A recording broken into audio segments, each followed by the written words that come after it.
Why did you choose me? Maxaad ii dooranaysaa?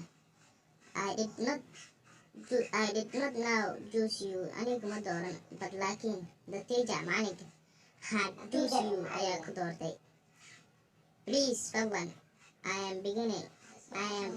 Bilaabaan. So saa daraadeed do not speak ha u hadlin so fast aad ha u hadlin. But laakiin speak u hadal little more slowly si tartiib u hadal. Otherwise haddii kale I cannot understand ma fahmayo. What are you saying waxayga dhehaysid?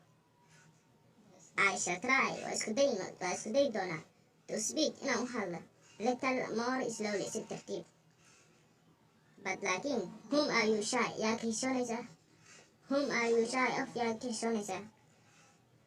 Why are you speaking like the girls? Si gabdha amal maxaa u hadlee?